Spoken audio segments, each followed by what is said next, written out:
All right, hello scholars, this is Mr. Dillo and welcome to the AP Chem Final Study Guide Review Edition. So let's just jump right in. Now, the first question we did in class, but I'm going to do this for the folks that are sadly not with us because of COVID concerns. Which of the following liquids do the intermolecular forces include? Dipole-dipole forces. So check your notes for sure. You should have looked at 2.5 and also 3.1. 2.5 talks about how to draw Lewis structures, and 3.1 talks about the different kinds of intermolecular forces. Right, so essentially the skills that you need for this are to draw the Lewis structures for each of these and then decide based on what the Lewis structures look like what kind of intermolecular forces there are. So fluoride, for example, is in the 7th group right next to the noble gases. So it has 7 valence electrons. So we could take fluoride, which has 7 valence electrons, and there's 2 of them. So we have 14 valence electrons to put in that. So we would draw fluoride and another fluoride and with a single bond. So we've used up 2 so far. So we have 12 left, and we need 8 on each fluoride. So I'm just doing the math in my head. I'm saying, oh, okay, well, we already have 2, so we just need 6 more. But I don't think there's actually enough for that. So we would have to put a double bond in, right? Because if we did 2, 4, 6, 8, 10, 12, 14. Oh, yeah, there totally would be. So we'll put, that's our Lewis structure for fluoride. Okay, let's do CH4. C, carbon, has 6 valence electrons. Back that up. 4 valence electrons. So 4 valence electrons, and then there's 1 of them, so that gives us 4. Hydrogen has 1 valence electron, but there's 4 of them, so that gives us another 4. So we have 8 valence electrons. So we could draw our carbon in the center. Remember, hydrogen only needs 2 electrons surrounding it. So we have 2 here, 2 here, 2 here, and 2 here. So 8 altogether. And all the hydrogens are happy, and guess what? Carbon also has 2, 4, 6, 8 surrounding it. So everything's happy. We have a nice Lewis structure there. Now, I'm going to run through the rest of them. You would follow this process for drawing the other Lewis structures, but so far we have this Lewis structure and this Lewis structure for A and B.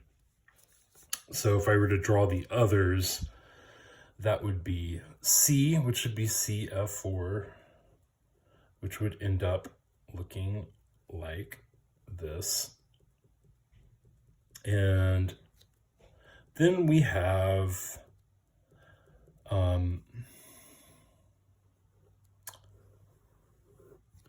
CH2F2. So I'll just sketch that out over here.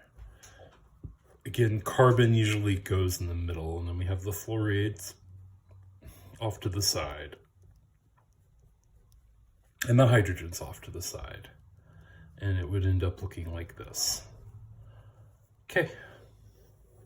So that's the first part. The second part is, which of the following liquids the intermolecular forces include dipole-dipole? So what we know is that if you have 2 different substances like carbon and hydrogen, that there's a polarity there because carbon has a certain electronegativity and hydrogen has a different electronegativity. Carbon's more electronegative, essentially. So it hogs the electrons more. Even though they're being shared in this bond, carbon's hanging onto them a little more tightly. So hydrogen is less electronegative, carbon is more electronegative, and that creates a dipole-dipole. That creates sort of a magnet type of a situation where this atom, or molecule, I should say, would be attracted to other molecules, but not in this case because all of those cancel each other out because this is a perfectly symmetrical molecule. It's the same on all four sides, so it doesn't have any polarity. It is nonpolar. So the only kind of intermolecular force nonpolar substances have are the same kind of intermolecular force that all substances have, which is dispersion forces. Okay, and again, this is all in 3.1. I highly recommend you study 3.1 a lot. So, dispersion forces. Fluoride is symmetrical. That's dispersion. CH4, symmetrical dispersion forces. CF4, symmetrical dispersion forces. What about this guy? Well, there is a certain degree of symmetry, but the hydrogen and fluorine are obviously not the same. So in this case, there is some polarity. So there would be dipole-dipole forces. Not hydrogen bonding, because even though there's hydrogen fluoride, they have to be bonded to each other, and that's just not happening here. So the answer would be D, CH2F2, because D is polar, symmetrical.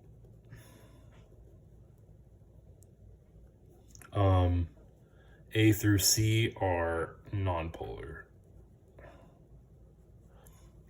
Okay, let's go into number 2. Based on Coulomb's law and the information in the table above, which of the following cations is most likely to have the weakest interaction with a water molecule in an aqueous solution? So your key here is Coulomb's law and the information in the table above. So you should be using this table and Coulomb's law. Okay.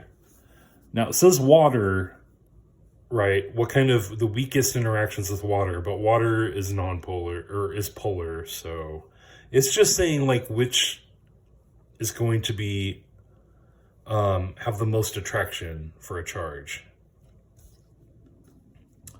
So this is all mostly going to be in Coulomb's law. So you definitely want to brush up on and know what Coulomb's law is, and that's 1.5. Okay, and you definitely want to look at radius, atomic radius, which is in the periodic trends data, which is in 1.7. So what's going to have the weakest attraction to water? So basically, Coulomb's law says that the charge of the atom is going to be dependent on a random,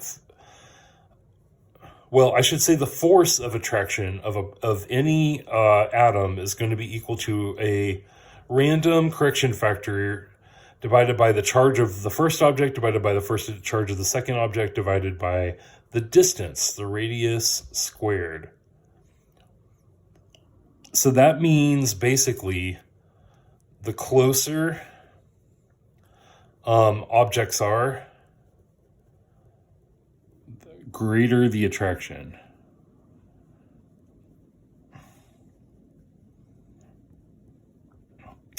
And then it means that, so the smaller the distance, the greater the attraction. And then greater charge, the greater the attraction.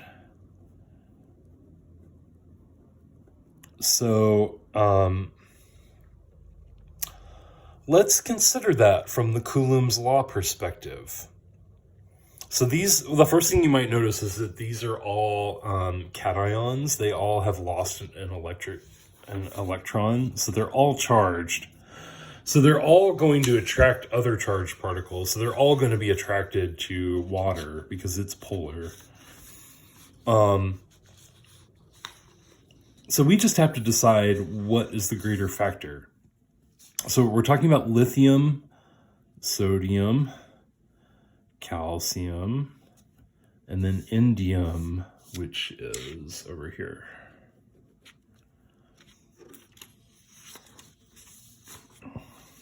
So the weakest interaction with a water molecule. So the more protons there are, the greater the charge and the greater attraction.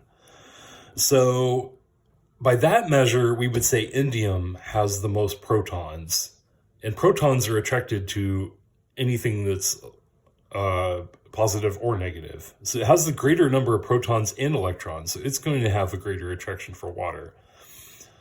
But then we also have to consider the radius. The smaller the radius, the greater attraction there's going to be. So according to our ionic radius, the smallest radius is lithium, right? And what does that tell us? That means that like water can get much closer to the nucleus because the atom itself is not that big. It's only 60 picometers in comparison to all of these others, which are 80 through 99. So which one makes more of a difference? The ionic radius or the charge?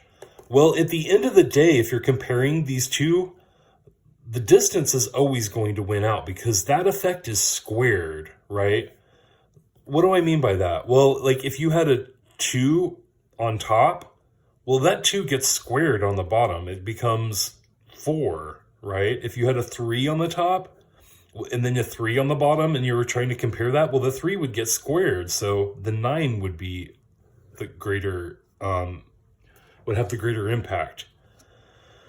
So we have to assume that the distance is the major factor here. So whatever has the smallest radius is going to have the greater attraction to water.